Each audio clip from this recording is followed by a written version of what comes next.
Hello everyone, good morning. क्या हाल चाल और कैसे हैं आप सभी। होपफुली आप सभी बढ़िया होंगे और बहुत अच्छे होंगे। आज की इस वीडियो में बात होगी कि अगर आप लखनऊ यूनिवर्सिटी या इससे एफिलिएटेड कॉलेज कहीं भी पढ़ते हो तो आज हम आपको बताएंगे भाई, बीकॉम कर रहे हो तो आपके एग्जाम में क्या क्या इंपॉर्टेंट है, कितना इंपॉर्टेंट आएगा, कौन कौन से क्वेश्चन आएंगे, ये सारी चीजें हम पूरे इस वीडियो में डिस्कस करेंगे।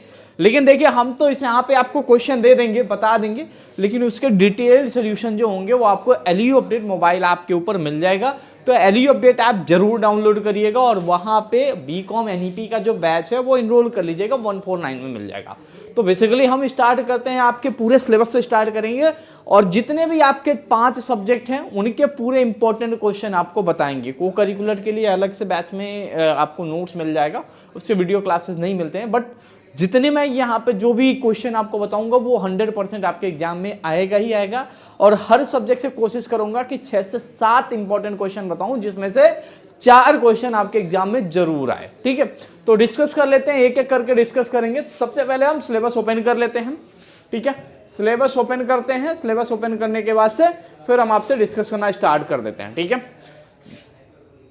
Course outline BCom NEP 2024-25 onward. ठीक है, देखिए आपका financial accounting, business organisation, currency banking and exchange, micro economic, essential of management. ठीक है, ये 5 सब्जेक्ट के हम मोस्ट इंपॉर्टेंट क्वेश्चन डिस्कस करेंगे। थोड़ा सा टाइम लगेगा बट परेशान ना होइएगा, इसमें मैं आपको हर एक सब्जेक्ट का डिटेल मतलब पूरा बताऊंगा। डिटेल क्वेश्चन क्या क्या आपके एग्जाम में, मतलब अगर आप ये वीडियो देख के जा रहे हो तो समझ लेना कि आपके एग्जाम में इससे ज्यादा कुछ नहीं आएगा और वही क्वेश्चन पढ़ के जाना, बाकी कुछ पढ़ने की जरूरत नहीं है। ठीक है, तो चलिए हम स्टार्ट करते हैं भाई। सब्जेक्ट के बारे में मैंने आपको बता दिया। पहला सब्जेक्ट है आपका फाइनेंशियल अकाउंटिंग। सबसे पहले क्या आता है, ठीक है, पहला क्वेश्चन क्या बन के आएगा, तो यहां पे आपको 2 क्वेश्चन बन के आएगा। ठीक है, पहला क्वेश्चन आएगा कि अकाउंटिंग होता क्या है। ठीक है, अकाउंटिंग के बारे में पूछा जाएगा और इसके नेचर स्कोप के बारे में पूछना होगा तो पूछ लेते हैं। ठीक है, अकाउंटिंग, फाइनेंशियल अकाउंटिंग की मीनिंग क्या होती है, नेचर स्कोप क्या होते हैं, ये पूछा जा सकता है। दूसरा क्वेश्चन आपसे इस चैप्टर से 3 क्वेश्चन बनने की उम्मीद है, तीनों मैं बता दे रहा हूं। दूसरा क्वेश्चन आपका कॉन्सेप्ट एंड कन्वेंशन से आएगा। ठीक है, जैसे मनी मेजरमेंट कॉन्सेप्ट सुना होगा, मटेरियलिटी कॉन्सेप्ट सुना होगा, मैचिंग कॉन्सेप्ट सुना होगा, गोइंग कॉन्सेप्ट सुना होगा। ठीक है, तो ये सारे कॉन्सेप्ट से सवाल पूछे जाएंगे, तो सारे कॉन्सेप्ट को छोटा छोटा पढ़ लीजिएगा। ठीक है, और उनको टू द पॉइंट लिखते जाइएगा। तो 2 क्वेश्चन ये हुआ और तीसरा क्वेश्चन आपके अकाउंटिंग स्टैंडर्ड और आईएफआरएस से आता है। ठीक है, तो ये 3 क्वेश्चन में से कोई 2 क्वेश्चन आपके पेपर में मिलेगा 100%। ठीक है, तो पहला क्वेश्चन क्या होगा, अकाउंटिंग की मीनिंग, उसके नेचर स्कोप के बारे में, और दूसरा क्वेश्चन आपसे पूछा जाएगा कि अकाउंटिंग स्टैंडर्ड और आईएफआरएस में डिफरेंस क्या होता है, या तो दोनों को अलग अलग करके देगा या तो डिफरेंशिएट करने के लिए दे देगा, और कॉन्सेप्ट कन्वेंशन से। तो ये पहले यूनिट का सवाल है, 3 क्वेश्चन है, तीनों में से कोई 2 आएगा आपके एग्जाम में। देखो, दूसरा यूनिट में आपसे जनरली पूछा जाता है कि डिसोल्यूशन ऑफ पार्टनरशिप फॉर्म, अगर थ्योरी क्वेश्चन की बात करूं, बाकी वहां पे एक एडमिशन का क्वेश्चन यहां पे पूछा जाता है। जनरली एडमिशन या रिटायरमेंट का क्वेश्चन पूछा जाता है। ठीक है, तो ये 2 क्वेश्चन यहां से हैं, लेकिन डिसोल्यूशन ऑफ पार्टनरशिप फॉर्म 100% आपके एग्जाम में आएगा ही आएगा। ठीक है, हायर परचेस और रॉयल्टी अकाउंट में क्या पूछाएगा। ठीक है, तो देखो सबसे ज्यादा 100% श्योर वाला जो सवाल है, difference between hire purchase system and instalment payment system, ये आपको 100% आपके एग्जाम में आएगा ही आएगा। ये क्वेश्चन 100% आएगा ही आएगा। और उसके बाद से हायर परचेस में से एक न्यूमेरिकल क्वेश्चन आपको देखने को मिलेगा। ठीक है, और रॉयल्टी में से आपको शॉर्ट वर्किंग की मीनिंग और रिक्रूटमेंट ऑफ शॉर्ट वर्किंग, मतलब इनके मीनिंग पूछे जाएंगे। और यहां से भी एक क्वेश्चन आपके एग्जाम में देखने, मतलब 2 न्यूमेरिकल यहां से बनेंगे, 2 थ्योरी के क्वेश्चन बने। जो 100% का क्वेश्चन है कि हायर परचेस सिस्टम और इंस्टॉलमेंट पेमेंट सिस्टम में क्या डिफरेंस होता है, और नीचे शॉर्ट वर्किंग का मतलब बताइए, लीज का मतलब बताइए, ठीक है, सब लीज क्या होता है, ये सारे क्वेश्चन आपसे पूछे जाएंगे ही जाएंगे। और एट लास्ट क्वेश्चन में जो आपके पूछे जाते हैं वॉयज अकाउंट का मीनिंग क्या होता है, और वॉयज अकाउंट जब हम प्रिपेयर करते हैं तो इसके डेबिट साइड और क्रेडिट साइड कौन कौन से अमाउंट रिकॉर्ड करते हैं, ठीक है। तो ये सारे क्वेश्चन आपसे फाइनेंशियल अकाउंटिंग का समझिए पूरा पेपर लीक हो गया, ठीक है। ये सारे क्वेश्चन आपसे पूछे जाएंगे आपके एग्जाम में, सिलेबस के अकॉर्डिंग यही क्वेश्चन आपके एग्जाम में आएंगे ही आएंगे, ठीक है। वॉयज अकाउंट बिना छोड़े समझे चले जाइएगा, ठीक है। उसके बाद से शॉर्ट वर्किंग का मतलब, लीज का मतलब, ठीक है, रिक्रूटमेंट, ये सारी चीजें आता है यहाँ पे। हायर परचेस और इंस्टॉलमेंट पेमेंट सिस्टम में डिफरेंस क्या होता है, तो ये फाइनेंशियल अकाउंटिंग के पेपर में पूरा ये क्वेश्चन आएगा, ठीक है। दोबारा रिपीट क्या वीडियो पीछे करके देख लीजिएगा, ठीक है। नेक्स्ट में आ जाते हैं माइक्रो इकोनॉमिक्स में, ठीक है। माइक्रो इकोनॉमिक्स में जो सबसे ज्यादा सवाल ये पूछा जाता है इन वेल्थ, वेलफेयर और स्केयरसिटी, इन तीनों डिफिनेशन में से स्केयरसिटी की डिफिनेशन को एक बार देख लीजिएगा, और इकोनॉमिक्स की मीनिंग क्या होती है, माइक्रो इकोनॉमिक्स, ठीक है, इसके बारे में देख लीजिएगा। और इंडक्टिव मेथड और डिडक्टिव मेथड, ठीक है, ये 100% आएगा ही आएगा। और माइक्रो और मैक्रो में डिफरेंस आता है। 3 क्वेश्चन यहां से बनने की उम्मीद है। पहला, इकोनॉमिक्स के वेल्थ की डिफिनीशन या स्केर्सिटी, ऑथर का नाम दे देगा, ठीक है, और पूछेगा भाई किन के डिफिनीशन में क्या रहा, या तीनों डिफिनीशन को डिफरेंशिएट करके बता दो, ठीक है। या तो आपसे माइक्रो और मैक्रो का क्या करेगा, डिफरेंशिएट करने के लिए कह देगा, ठीक है। और इंडक्टिव और डिडक्टिव अप्रोचेस क्या होते हैं इकोनॉमिक्स में, ये बताने के लिए कह देगा, ठीक है। उसके बाद से लॉ ऑफ इक्यू मार्जिनल यूटिलिटी, ठीक है, ये जरूर आएगा। Cardinal approach, ordinal approach, approaches जरूर करके जाइएगा, ये क्वेश्चन 100% आपके एग्जाम में आएगा ही आएगा। और इंडिफेंस कर्व एनालिसिस, ठीक है, ये पूछा जाता है जनरली, बट कार्डिनल ऑर्डिनल तो 100% पूछा जाएगा आपके एग्जाम में, ठीक है। और लॉ ऑफ इक्यू मार्जिनल यूटिलिटी ये जरूर करके जाइएगा, बिना इसके तो एग्जाम में जाइएगा ही मत, ठीक है। कंज्यूमर बिहेवियर यूनिट 2 का हो गया। अब यूनिट 3 में जो सबसे ज्यादा कॉन्सेप्ट पूछा जाता है यहाँ पे, तो लॉ ऑफ प्रोडक्शन से एक क्वेश्चन पूछा जाता है बच्चों, इसे देख लीजिएगा, ठीक है। Short run and long run, ठीक है, short run and long run cost, ठीक है, इसे देख लीजिएगा।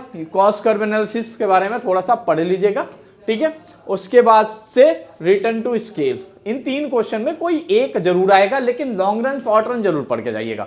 और लॉ ऑफ प्रोडक्शन, ये 2 क्वेश्चन तो 100% करके जाइएगा, इन्हें मत छोड़िएगा। मार्केट से एक क्वेश्चन सबसे ज्यादा आता है, प्राइस डिस्क्रिमिनेशन इन मोनोपोली, ठीक है, ये सबसे ज्यादा आता है, ठीक है। मार्केट क्या होता है, मार्केट के क्लासिफिकेशन एक बार देख लीजिएगा, ठीक है। तो यहां से ये 2 क्वेश्चन, और theory of ways, rent, interest, profit, मतलब इन चारों के थ्योरीज छोटे छोटे पार्ट में कर लीजिएगा। इन चारों के थ्योरी में कोई 2 थ्योरी आपको देखने को मिल सकती हैं आपके एग्जाम में। तो ये रहा माइक्रो इकोनॉमिक्स का मोस्ट इंपॉर्टेंट क्वेश्चन जो आपके एग्जाम में आने वाला है, ठीक है। अब अगला मूव करते हैं बिजनेस ऑर्गेनाइजेशन का, ठीक है, सबसे आसान पेपर और सबसे बढ़िया पेपर। यहां पे 100% क्वेश्चन वही होता है। Optimum size of business unit, sizes of business unit के बारे में आप जरूर पढ़ लीजिएगा, 100% एक क्वेश्चन यहां से बनेगा। और social responsibility of A business, दूसरा क्वेश्चन यहां से। ये 2 क्वेश्चन में से कोई एक क्वेश्चन आपको 100% बिजनेस ऑर्गेनाइजेशन में आपके पूरे पेपर में देखने को मिलेगा ही मिलेगा।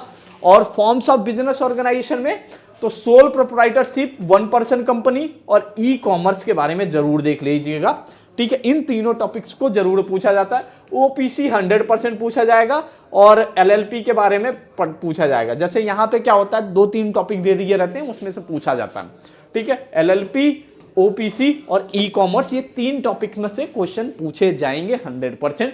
डायरेक्टली मीनिंग आता है और ज्यादा वो नहीं आता है। बिजनेस कॉम्बिनेशन और इसके टाइप्स जरूर देख लीजिएगा। स्टॉक मार्केट क्या होता है ये जरूर पूछा जाएगा। और मेथड ऑफ रिम्यूनरेटिंग, ठीक है, ये भी देख लीजिएगा, ठीक है। ऑर्गेनाइजेशन में सबसे ज्यादा क्वेश्चन जो होता है डेलीगेशन ऑफ अथॉरिटी और डिपार्टमेंटेशन क्या होता है, और सेंट्रलाइजेशन डिसेंट्रलाइजेशन छोड़ तो सकते हो, लेकिन डिपार्टमेंटेशन और डेलीगेशन ऑफ अथॉरिटी, ये दो टॉपिक से सवाल आपको पूछे जा सकते हैं। 3 पेपर हम लोग डिस्कस कर चुके हैं। अब चौथा पेपर पे मूव ऑन कर रहे हैं, एसेंशियल ऑफ मैनेजमेंट में। ठीक है, सबसे पहले यहाँ पे एक क्वेश्चन 100%, चाहे आपका पेपर हो या मतलब किस कोई भी पेपर बनाता है, तो ये क्वेश्चन हमेशा पूछा जाता है, why coordination is called essence of management. ठीक है, और उसके बाद से मैनेजर्स के नीड ऑफ इंटरनल और एक्सटर्नल इन्वायरमेंट के बारे में ये पूछ रहे हैं, तो कोऑर्डिनेशन का क्वेश्चन जरूर कर लीजिएगा, और इवोल्यूशन ऑफ मैनेजमेंट थॉट, ये 2 क्वेश्चन कर लीजिएगा। ठीक है, कोऑर्डिनेशन और एसेंस ऑफ मैनेजमेंट। ठीक है, अगला क्वेश्चन है प्लानिंग। तो प्लानिंग में सबसे ज्यादा जो इंपॉर्टेंट है बच्चों, प्लानिंग में इसके लिए सबसे ज्यादा लाइन एंड स्टाफ ऑर्गेनाइजेशन, ठीक है, डिपार्टमेंटेशन के बारे में पूछते हैं। उसके बाद से जो सवाल आता है ऑर्गेनाइजेशन थ्योरी के बारे में एक सवाल पूछ लेते हैं। ठीक है, तो यूनिट 2 से ये वो सवाल है। ठीक है, उसके बाद से इस टॉपिक में रिक्रूटमेंट एंड सिलेक्शन के प्रोसेस पूछते हैं, रिक्रूटमेंट क्या होता है, ऑन द जॉब इसी में आ जाता है, और सिलेक्शन। ठीक है, रिक्रूटमेंट सिलेक्शन के बारे में पूछ लेते हैं, और परफॉर्मेंस अप्रेजल के बारे में पूछते हैं। ठीक है, परफॉर्मेंस अप्रेजल के बारे में पूछ लेते हैं। 2-3 हायरार्ची आप जरूर पढ़ लीजिएगा, मैस्लो नीड्स ऑफ हायरार्ची, ठीक है, और विलियम जेट्स की थ्योरी पढ़ लीजिएगा। ठीक है, एक्स एंड वाई थ्योरी पढ़ लीजिएगा। ठीक है, ये सारी थ्योरीज पढ़ लीजिएगा। उसके बाद से आपको मैनेजमेंट बाई एक्सेप्शन और एमबीओ और एमबीई जरूर पढ़ लीजिएगा, मैनेजमेंट बाई ऑब्जेक्टिव और मैनेजमेंट बाई एक्सेप्शन। ठीक है, ये 2 क्वेश्चन, और उसके बाद से कंट्रोल क्या होता है, इसके कितने टाइप्स होते हैं, कंट्रोलिंग के कितने टाइप्स होते हैं। ठीक है, तो ये 3-4 क्वेश्चन कर लेंगे तो आपके लिए ज़्यादा इंपॉर्टेंट रहेगा। ठीक है, अब लास्ट, ठीक है, करेंसी बैंकिंग एंड एक्सचेंज के बारे में जान लेते हैं, ये इस पेपर में क्या आएगा, इंपॉर्टेंट सबसे ज़्यादा क्या है। ठीक है, फॉर्म्स ऑफ मनी क्या होता है, ये जरूर देख लीजिएगा। ठीक है, मेथड ऑफ नोट इशू, ये 100% आता है, और उसके बाद से मॉनेटरी स्टैंडर्ड्स के बारे में पढ़ लीजिएगा, गोल्ड बायोमेट्रिक। ठीक है, और उसके बाद से मैनेजमेंट कंसीडर। ठीक है, ये देखिए 3 क्वेश्चन यहां से पढ़ेंगे। फॉर्म्स ऑफ मनी क्या होता है, method of note issue, method of note issue चाहे कुछ करके जाना या मत जाना, 100% ये जरूर आएगा।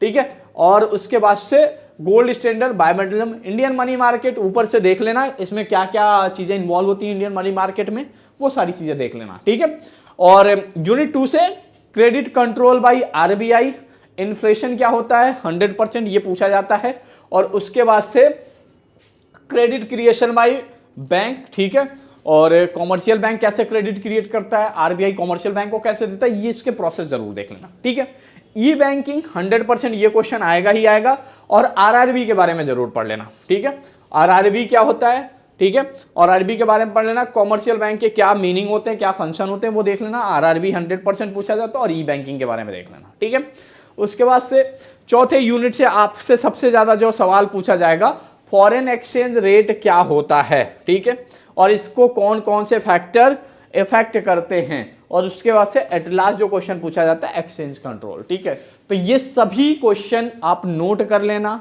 जान लेना। किसी को कोई डाउट लगे तो आप ऐप के अंदर आके पूछ लेना। ठीक है, और इनके लिए मैंने क्या किया, इनके सभी डिटेल्ड वीडियो सॉल्यूशन यहाँ पे मैम ने ऑलरेडी बैचेस में आपको करा दिया, मैं आपको एक बार दिखा दे रहा हूँ। ठीक है, ताकि आपको कोई दिक्कत ना हो, ठीक है, कोई परेशानी ना हो। तो यहाँ पे ये सभी जितने भी इंपॉर्टेंट क्वेश्चन बताया हमने, वो ऑलरेडी यहाँ डिस्कस कर लिया गया है विथ डिटेल वीडियो सॉल्यूशन के साथ। मतलब फिर आपको कुछ भी करने की जरूरत नहीं। जैसे बीकॉम एनईपी फर्स्ट सेमेस्टर हुआ, तो यहाँ फाइनेंशियल अकाउंटिंग का है, तो यहाँ पे 2025 मोस्ट इंपॉर्टेंट क्वेश्चन, यहाँ पे वो क्वेश्चन है, किस तरीके का क्वेश्चन आपके एग्जाम में आएगा। ठीक है, ये पूरे क्वेश्चन यहाँ दिया गया है, और उसका आंसर लिखा गया है कि आपको कैसे लिखना है, और उसके बाद से इसका वीडियो सॉल्यूशन है, सेम हर सब्जेक्ट में है। ठीक है, तो बैच के अंदर अगर आप आओगे, माइक्रो इकोनॉमिक्स यहाँ भी है 2026 मोस्ट इंपॉर्टेंट क्वेश्चन, तो ये 2 करना है। ठीक है, अब बैच के अंदर बस इतना काम किया करो। बाकी बिजनेस ऑर्गेनाइजेशन है तो यहाँ भी है। ठीक है, एसेंशियल ऑफ मैनेजमेंट है तो यहाँ भी हमने अपलोड कर दिया है, करेंसी बैंकिंग है तो यहाँ भी अपलोड हो गया है। ठीक है, मोस्ट इंपॉर्टेंट क्वेश्चन और वो। ठीक है, तो सभी चीजें अवेलेबल है बैच के अंदर, पढ़ोगे, कॉन्सेप्ट क्लियर करोगे तभी नंबर आएंगे। जितना क्वेश्चन बताया 100% आप जब एग्जाम देके आओगे कहोगे हाँ भैया ये क्वेश्चन आए थे, सभी एग्जाम में आए थे। ठीक है, तो ये सारे क्वेश्चन आए हैं based on past year experience. पिछले 10 सालों से 8 सालों से ये पेपर मैं देख रहा हूँ, तो मुझे आइडिया है कि पेपर किस तरीके से आता है, कैसे आता है। ठीक है, तो होपफुली आप सभी तैयारी करिए। न्यूमेरिकल सिर्फ 2 ही सब्जेक्ट में आएगा, एक फाइनेंशियल अकाउंटिंग में आएगा और एक माइक्रो इकोनॉमिक्स में। तो माइक्रो इकोनॉमिक्स में न्यूमेरिकल करने की जरूरत नहीं है, वहाँ कम से कम 7 क्वेश्चन थ्योरी के होंगे और फाइनेंशियल अकाउंटिंग में 3 क्वेश्चन होंगे। ठीक है, तो उन्हें आपको 3 से 4 क्वेश्चन होंगे, लेकिन 6 क्वेश्चन थ्योरी का होगा।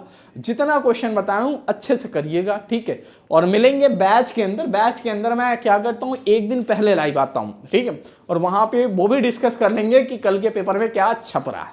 ठीक है, तो निश्चिंत हो कि अपना बीकॉम का एग्जाम दीजिए। कोई डाउट हो तो जरूर पूछिएगा आपके अंदर। बैच के अंदर आएंगे तो ज़्यादा फायदा रहेगा आपके लिए, ताकि कॉन्सेप्ट समझने में और पढ़ने में। ठीक है, आप एक बार भरोसा करके देखिए, 149 का कॉस्ट है और उसमें सारी चीज़ें डिटेल वे में पढ़ाई गई हैं। ठीक है, तो thank you so much for watching this video.